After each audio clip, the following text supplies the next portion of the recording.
manusia itu akan diuji dengan dua keadaan, dan orang berubah keadaannya diakibatkan dua hal ini, yang dimana notabene-nya di akhirat nanti dua hal ini tidak ada manfaatnya. Apa itu? Peringatan itu disebutkan dalam surah Al-Munafikun. Ya ayyuhalladzina amanu la tulhikum amwalukum wala auladukum an dzikrillah wa may yaf'al dzalika faulaika humul khasirun.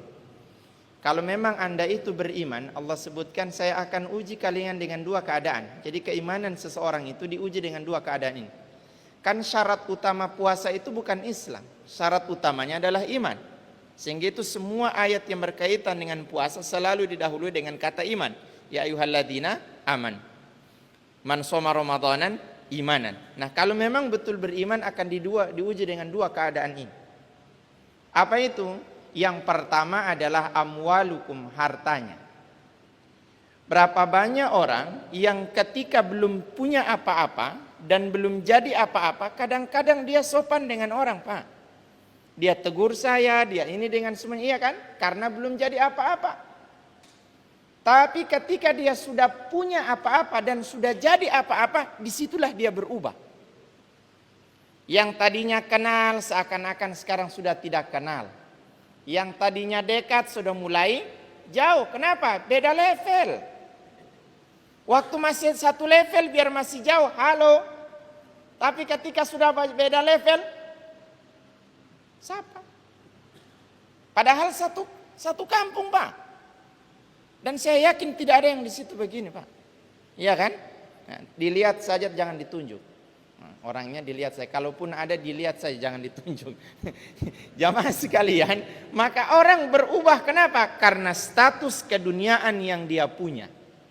Semakin tinggi statusnya, semakin sombong dia. Semakin tinggi namanya, semakin besar gelarnya, semakin angkuh dia dengan orang. Apalagi dia punya kelebihan dalam bentuk harta. Rasa-rasa kalau dia jalan, Pak, seperti tidak injak aspal. Kenapa? Paling merasa paling semuanya, iya kan? Padahal di saat Anda punya kelebihan misalnya dalam bentuk harta, supaya ridho Allah dengan harta yang kita miliki, yang Allah ingatkan apa? Banyaklah berbagi dengan orang. Wa anfiqu mimma razaqnakum min qabli ayyati ahadakumul maut fayaqula rabbi laula akhartani ila ajalin qarib fa asaddaqa wa akum minas salihin. Ini kan perlu. Di saat Anda punya kelebihan, ya sudah banyak berbagi supaya berkah. Ini kan gitu. Ada juga orang yang rajin membagi, Pak, tapi apa yang dia kasih justru tidak ada gunanya di hadapan Allah Subhanahu wa taala. Kenapa? Setiap kali dia bakasih, Pak, tidak sanggup dia bakasih. Apapun yang dia kasih, dia susah memplester mulutnya, Pak. Ada yang begitu di sini, Pak? Dia memang rajin kasih, Pak, tapi dia punya bicara sampai sekarang masih ada. Kamu tahu tidak? Itu yang mendatangkan Ustadz dari Kalimantan siapa? Saya tidak ceritain di sini, Pak. Saya dari Gorontalo. Jadi tidak masuk di agenda. Begitu. Tidak ada yang tanya, dia yang bilang. Biasa aja. Karena gitu. Setiap kali dikasih tidak senang dia kalau tidak ditulis namanya. Di daftar sumbangan kan biasanya ada kan. Tertulis paling atas itu tertulis hamba Allah 1 juta. Dia yang paling besar, Pak. Yang lain 500, 100 ribu, 50. Karena tidak ada yang tanya, dia yang tanya. Kamu tahu siapa yang hamba Allah itu? Sebenarnya saya. Cuma saya tidak suka tulis namanya. Ini masalahnya. Padahal dia sendiri yang bilang. Makanya ketika kita memberi bagi orang yang beriman, di saat dia memberi itu, Pak, syaratnya satu supaya Allah terima. Apa itu? Plester mulutnya. Makanya ketika kita memberi kemudian mengungkit, tidak ada guna pemberian. Sebanyak apapun yang diberi, Pak, tidak ada guna. Sehingga itu Allah ingatkan, ya ayyuhalladzina amanu la tubtilu sadaqatikum bil manni wal adha kalladzi yunfiqu ma lahu ria'an nas. Kalau Anda memberi, biasanya 3 hal yang muncul di saat orang sering memberi, Pak. Ada yang disebut dengan mani. Apa itu mani? Dia memberi, mencerita tapi tidak bikin tersinggung. Itu masalahnya. Kamu tahu, tadi saya jemput ustadznya dari sana. Saya diantar di tempat ciri khas orang-orang Papua. Saya yang beli. Misalnya, saya tidak sebut di sini, Pak. Tidak ada yang begitu di sini. Kamu tahu itu pecinya yang sana itu siapa yang kasih? Saya. Sana. Dia pakai itu. Tidak ada, tapi dia tidak tersinggung, Pak. Atau yang disebut yang kedua yang namanya ada. Ada itu apa ya? Mengungkitnya kuat. Kau tidak ingat dulu waktu masih susah, lewat siapa? Waktu kamu datang di sini kan pertama kamu tinggal di rumahnya siapa? Kamu tahu? Di rumahnya saya. Kamu ini tidak begini dulu karena ada yang begitu di sini. Tidak ada kan? Ya didiamkan saja Pak, didiamkan saja begini. Dilirik jangan ditunjuk. Itu juga jadi masalahnya. Ungkitnya luar binasa Pak.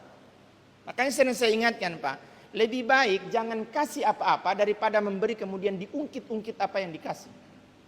Makanya setiap kali dia mau kasih ini sebenarnya saya tidak menerima atau saya suka kasih pulang apa yang dia ada kasih ke saya Pak.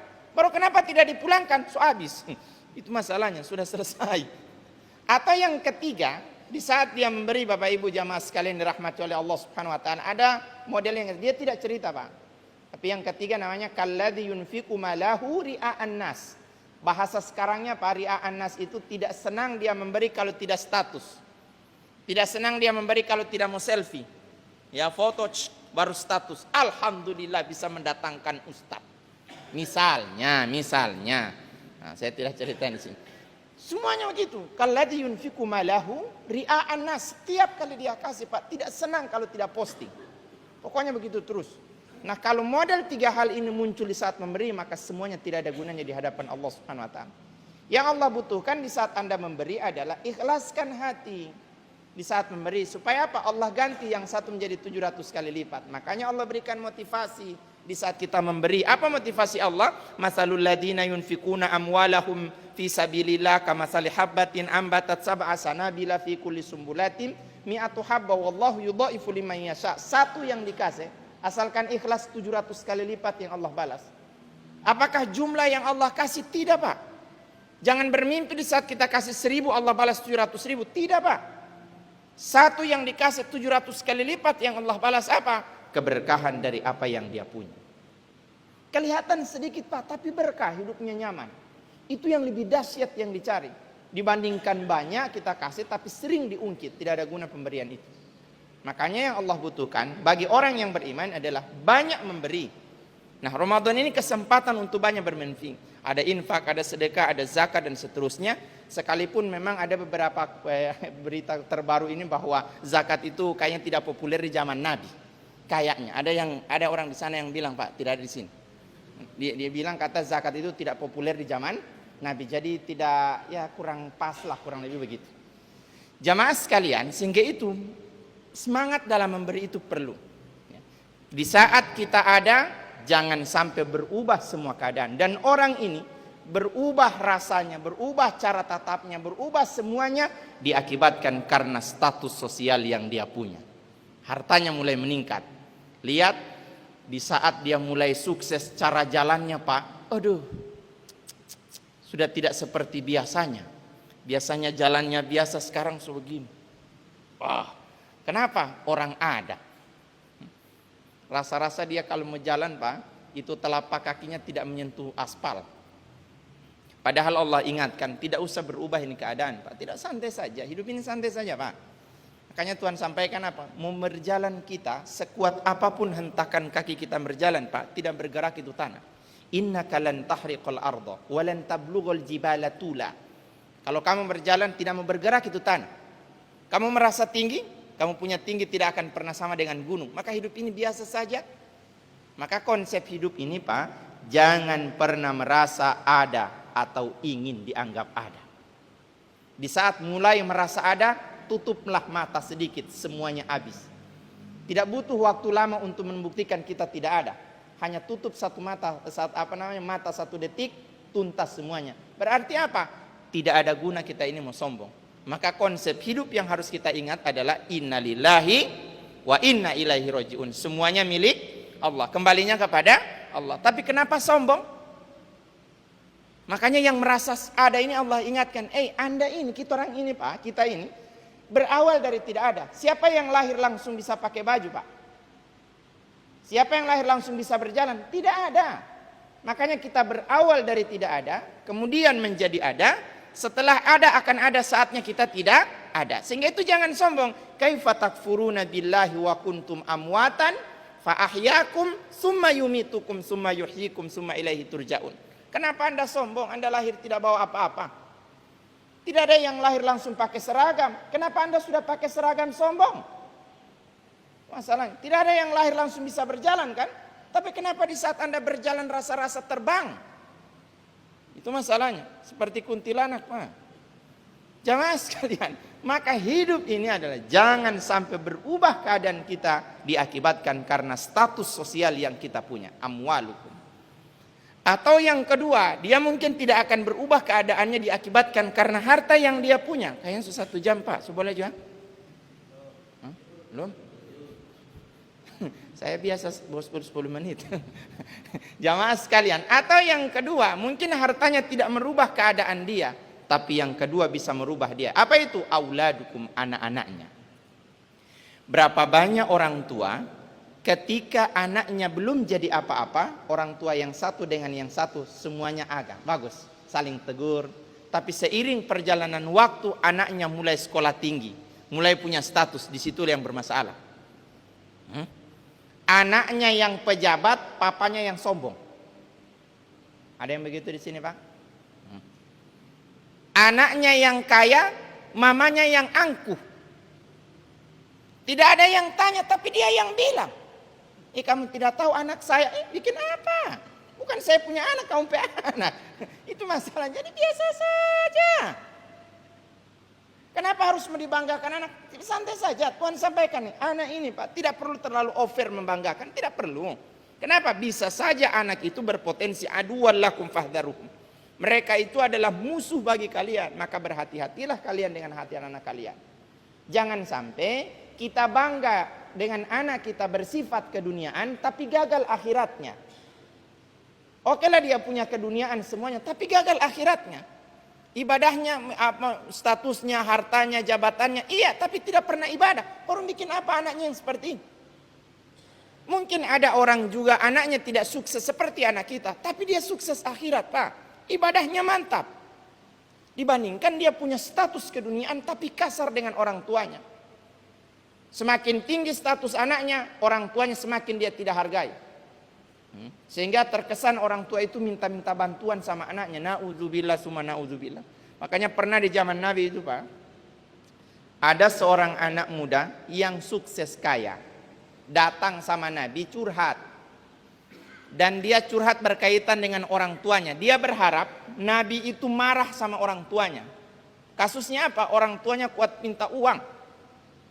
Makanya dia sampaikan sama Nabi, ya Rasulullah, inna abi akhadha mali. Ya Rasul, sesungguhnya saya punya papa dengan mama sering minta uang ke saya.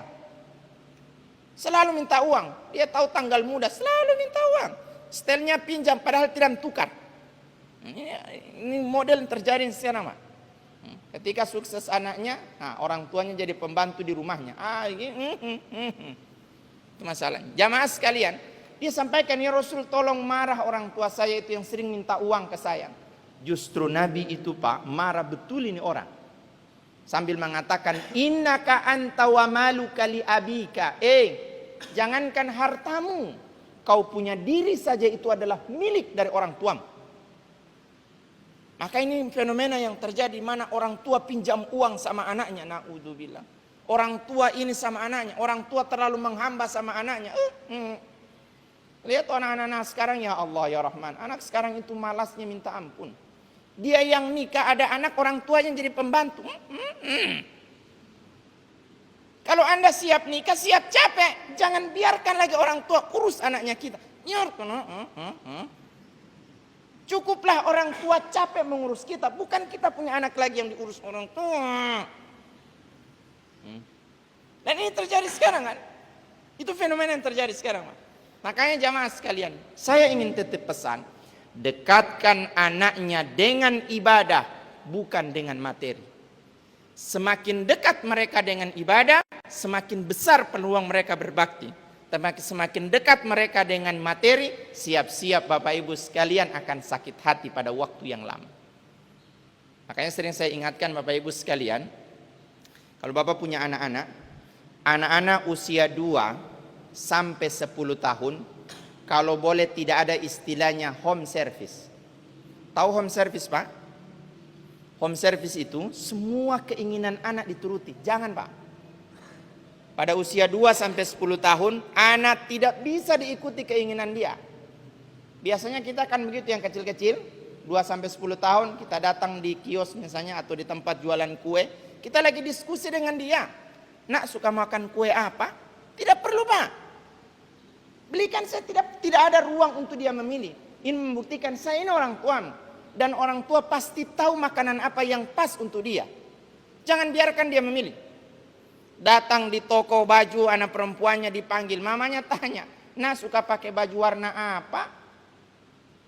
Anak usia 2 sampai 10 tahun Pak, tidak tahu model, tidak tahu gaya, cuman mamanya yang kuat bergaya. Itu masalahnya, mamanya yang banyak gaya. Sehingga karena dia tidak sanggup, dia punya anak yang jadi korban. Itu masalahnya Pak. Makanya jangan dituruti keinginan dia. Kalau dituruti Pak, 2 sampai 10 tahun, maka siap-siap sakit hati usia 12 tahun ke atas sampai dia tua. Makanya jangan sakit hati ketika anaknya remaja. Bapak ada punya anak remaja kan? Atau yang sudah cewek ada kan, cowok kan? Nah, coba contoh kasus saja yang cewek misalnya. Bapak belikan dia baju atau jilbab yang dia tidak suka warnanya. Bagaimana modelnya? Dia menolak kan, tapi menolaknya kasar Pak. Kan saya sudah bilang saya tidak suka. Kenapa belikan yang begini ini? Saya tidak suka, saya tidak suka. Ini terjadi Pak, terjadi ya. Kenapa terjadi begini Pak? Karena bapak yang salah, ibu yang salah. Kenapa? Home service-nya kuat pada usia 2 sampai 10 tahun. Semuanya dituruti. Sehingga apa? Sakit hatinya akan dilihat. Bapak siap-siap sakit hati Pak. Usia 12 tahun ke atas sampai dia tua. Maka dia akan menuruti semua keinginan dia, harus dituruti sampai dia tua. Sehingga ketika dia misalnya terkesan hiperaktif model begitu, jangan marah, jangan marah. Karena bapak yang kasih tunjuk. Ya kan?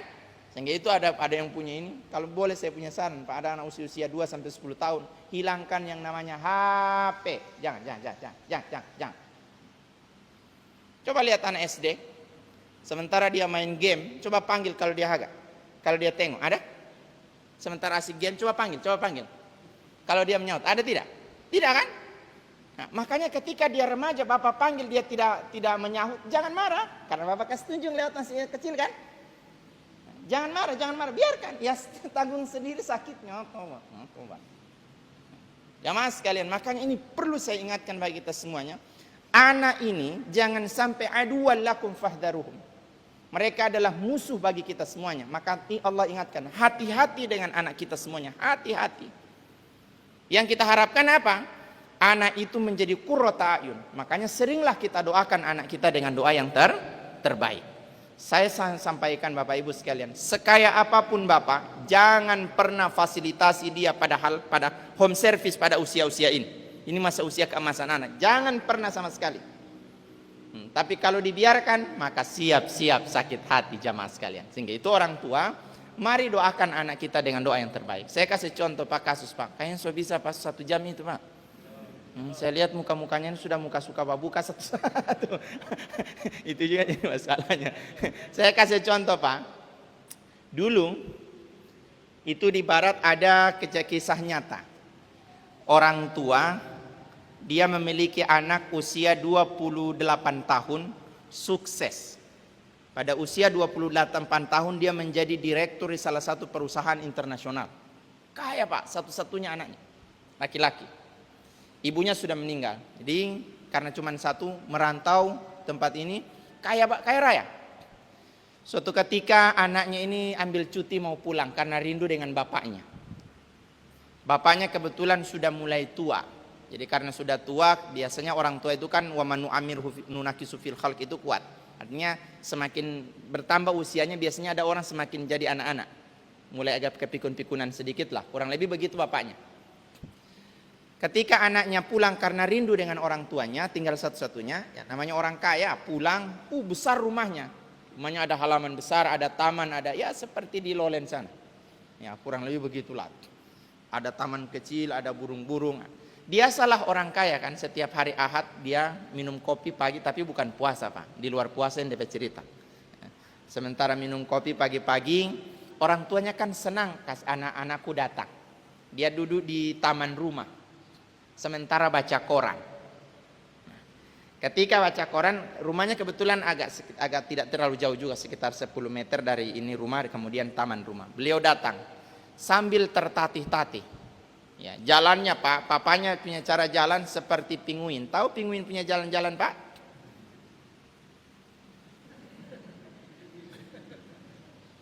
Begitu cara jalannya Pak.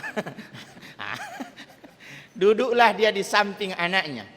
Duduk dia di samping anaknya. Kemudian tidak pernah terpikirkan sama anaknya, bapaknya mau bertanya Pak. Kebetulan di muka mereka itu ada bunga, di mana di situ ada burung-burung kecil. Anaknya disentuh. Kalau orang Gorontalo bilang dia kore. Disentuh ya. Nak, dia bilang, nak. Kenapa? Dia tunjuk. Apa itu? Burung yang dia tunjuk Pak. Anaknya kasih turun koran. Oh, burung pipit papa. Dijawab.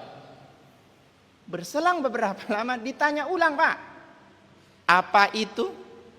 Burung pipit papa. Ditanya lagi yang kedua. Apa itu? Burung pipit. Ditanya lagi. Apa itu? Burung pipit. Burung pipit. Tidak tahu bikin apa ini, burung ditanya begitu terus. Mudah-mudahan tidak ada anak-anak yang begitu di sini Pak. Apakahnya bapaknya marah? Tidak. Dia tersenyum berdiri, kemudian datang lagi ke rumahnya. Jalannya seperti tadi pinguin. Begitu jalannya Pak. Sekitar 10 menit di rumah dia balik lagi. Sama. Kemudian tapi dia bawa catatan. Dia bawa catatan yang kecil. Dikasihlah, disodorkan ke anaknya. Nak, baca. Mujur Pak, anaknya mau baca. Ditaruhlah koran. Kemudian dibaca. Ternyata dia berkisah. Wahai anakku sayang. Ayah teringat 25 tahun yang lalu. Waktu itu ayah memiliki satu-satunya anak laki-laki usia 3 tahun. Pada usia 3 tahun itu dia ingin mengetahui banyak hal. Banyak kata-kata baru yang ingin dia ketahui. Yang ayah teringat saat itu nak, dia bertanya sama papa dengan 25 kali pertanyaan yang sama. Setiap pertanyaan aku jawab dengan cinta dan kasih. Kenapa? Dia adalah jantung hatiku. Maka aku jawab, Pak, apa? Itu. Yang mana? Capu. Burung pipit, kamu caput. Setiap kali dia bertanya, aku jawab dengan cinta. Kenapa? Dia adalah belahan hatiku. 25 kali pertanyaan yang sama. Sekiranya 25 tahun yang lalu dia bertanya dengan 25 kali pertanyaan, kemudian model jawabannya seperti yang aku rasakan hari ini, wahai anakku sayang, akan 2 kemungkinan yang terjadi dan aku tahan untuk tidak melakukan itu. Apa? Bisa saja dia akan tidak bisa mendengar. Mungkin itu jauh lah. Atau yang kedua, kenapa suaraku aku tidak angkat padahal dia bertanya dengan 25 kali pertanyaan yang sama? Diakibatkan aku khawatir mentalnya rusak.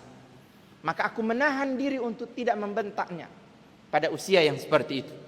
Kamu tahu nak, pada saat itu papa memiliki perusahaan, punya anak buah, punya karyawan yang banyak. Semua karyawan itu segan dan sungkan dengan bapak. Pulang dari kantor, apa yang terjadi? Capek-capek pulang dari kantor, tiba-tiba anak usia 3 tahun ingin main kuda-kudaan. Kamu tahu nak siapa kudanya? Siapa? Papa. Papalah kudanya nak.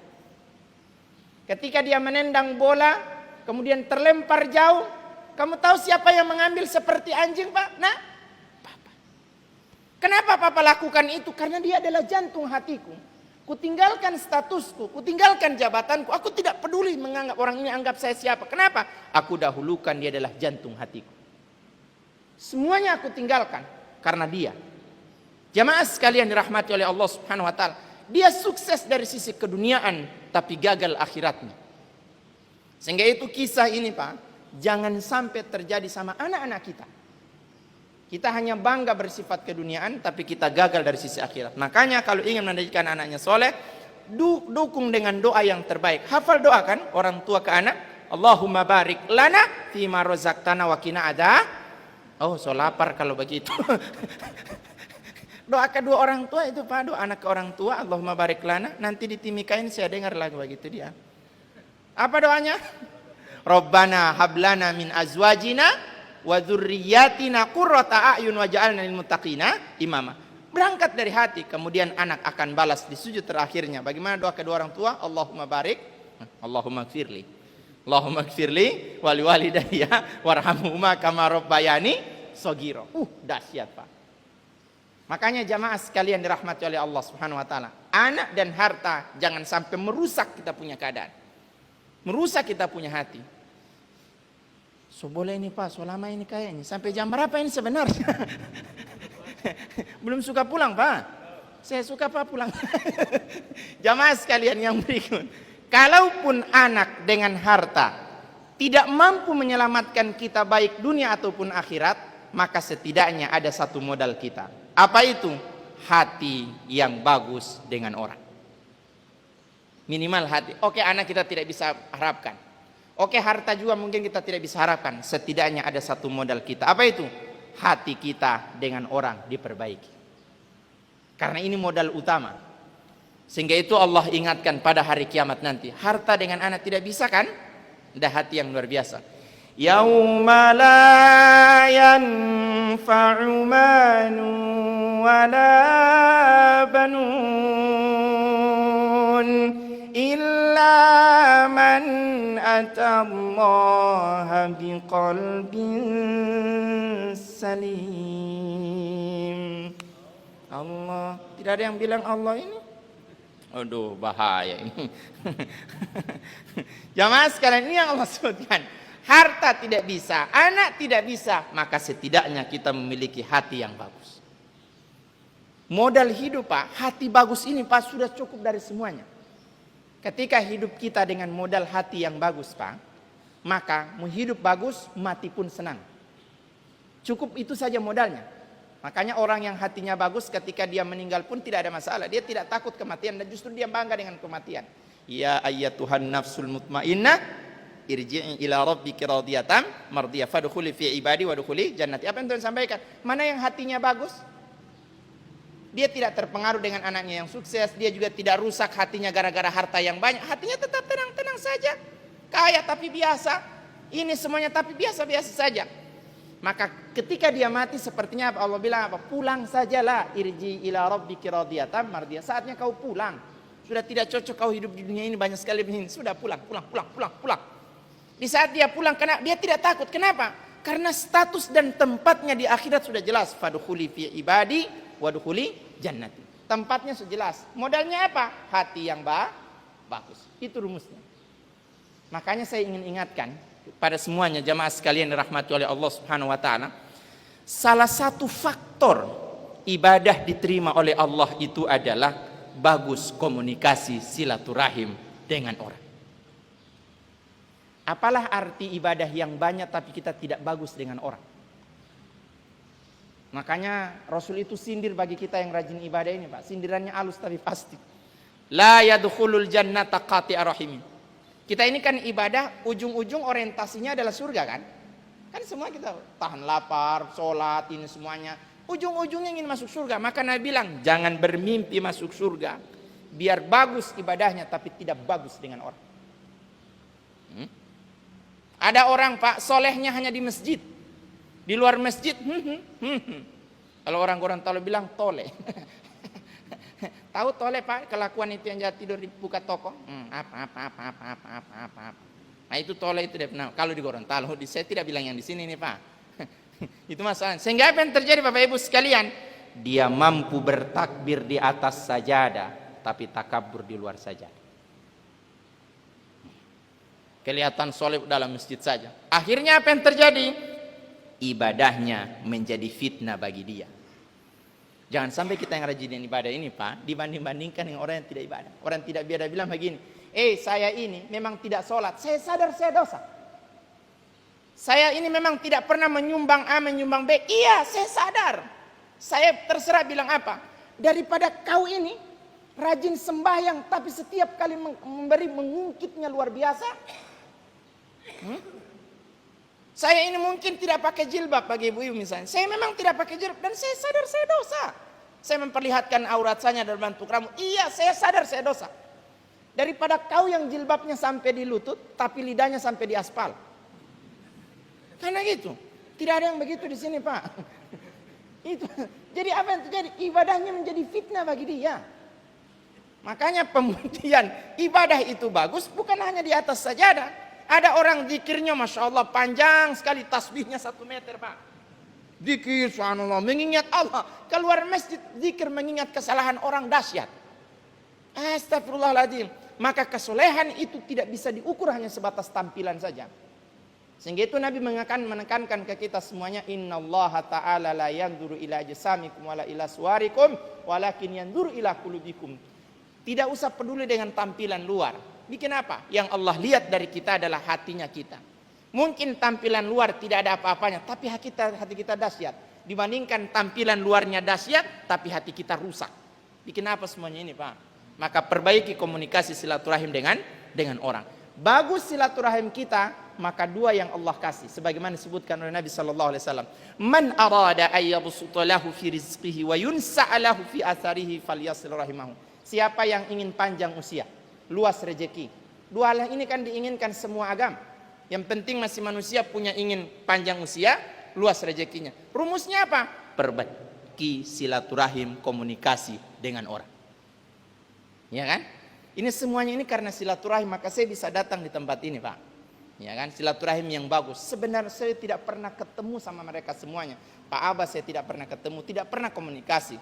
Pak Haji juga saya tidak pernah ketemu, cuman tidak tahu kenapa. Bisa saja karena yang bertemu awal itu bukan jasad tapi hati.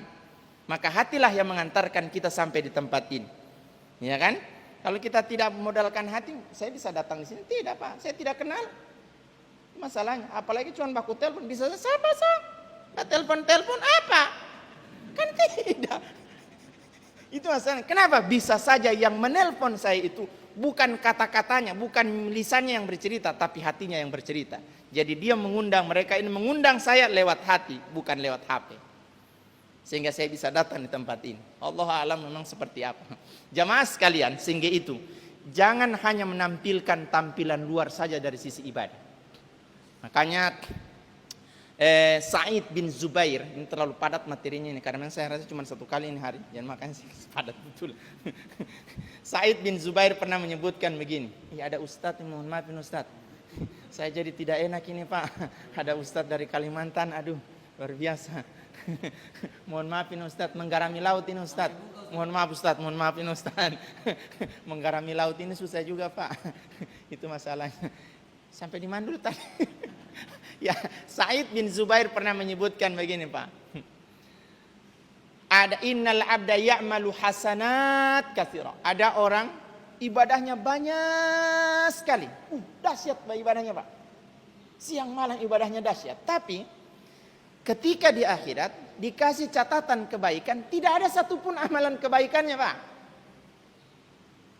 Catatan amal kebaikan ini kosong semuanya, tidak ada satupun. Maka dia tanya sama Allah, ya Rabbi aina hasanati? Ya Rabb, mana saya punya ibadah yang dulu saya bikin? Padahal saya inilah capek ibadah. Nah itu dalam ayat disebutkan juga gitu. Wa qadimna ila ma'amilu min amalin faja'alnahu haba'an mansura. Ada orang yang ibadahnya dahsyat siang malam. Mantap. Tapi ketika datang di akhirat nanti dia minta apa? Apa yang disebut? Ya Rabb mana? Allah bilang faja'alnahu haba'an mansura. Allah jadikan ibadahnya seperti debu yang berterbangan. Kenapa? Silaturahimnya tidak bagus.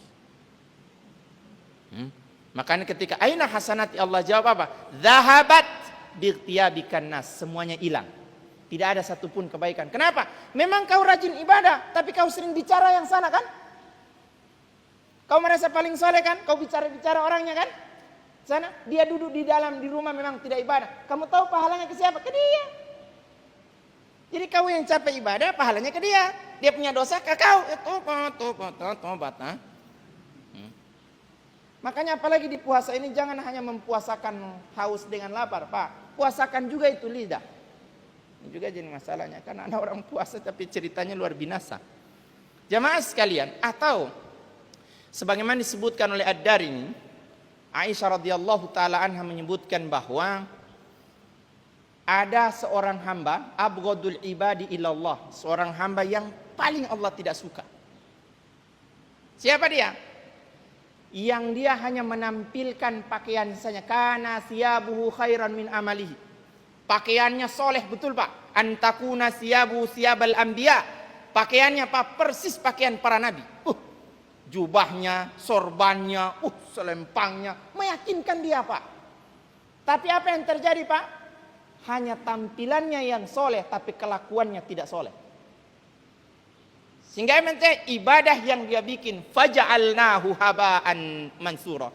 Allah jadikan ibadahnya seperti debu yang berterbangan. Assalamualaikum warahmatullahi wabarakatuh.